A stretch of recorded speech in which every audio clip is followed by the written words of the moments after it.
สหายเลขาธิการใหญ่ประธานประเทศทองลุ้นศรีสุริตพร้อมด้วยคณะผู้แทนขั้นสูงผักหลัดลาวเข้าร่วมพิธีเฉลิมฉลองวันปลดปล่อยภาคใต้ท่อนโฮมประเทศชาติเวียดนามเป็นเอกภาพครบรอบ50 ปีที่นครโฮจิมินห์สาธารณรัฐสังคมนิยมเวียดนาม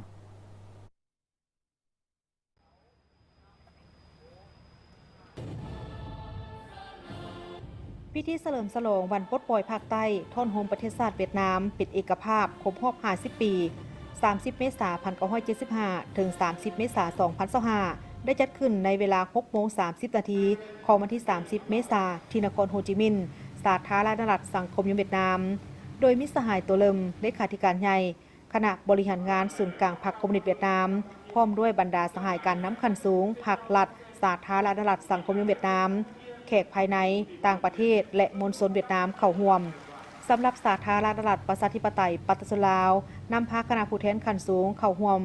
โดยมีสหายทองลุ้นศรีสุริตเลขาธิการใหญ่คณะบริหารงานศูนย์กลางพรรคประธานประเทศการจัดพิธีเฉลิมฉลองในครั้งนี้แม้นเป็นการจัดพิธีระดับชาติโดยมีการสวนสนามอยู่ที่ถนนเลยวน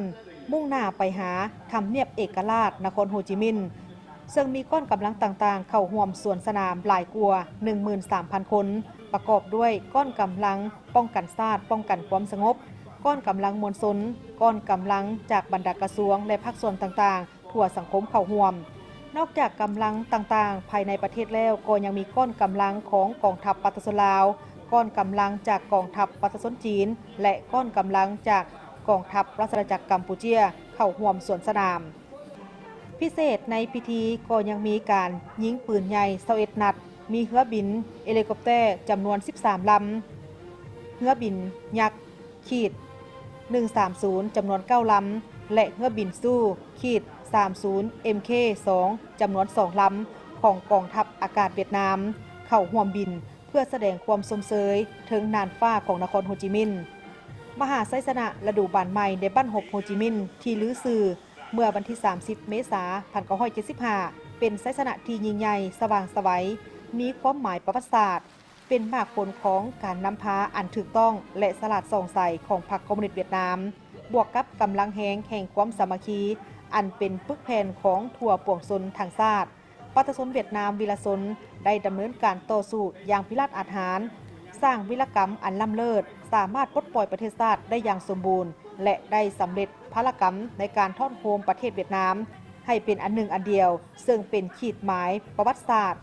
ก้าวขึ้นสู่สังกัดใหม่แห่งความเป็นเอกราชแห่งชาติตามเส้นทางก้าวขึ้นสังคมนิยมไซสนะฤดูบานใหม่ปี 1975 ของประชาชนเวียดนามไอ้น้องยังแม่นมากผลของความสามัคคี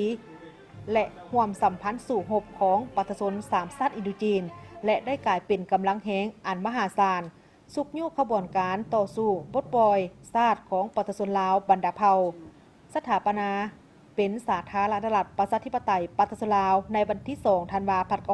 1975 ก็คือเป็นกำลังแห่งสนับสนุนอย่างแห่งกล้าให้แก่ขบวนการต่อสู้ที่หักหอมสันติภาพโลก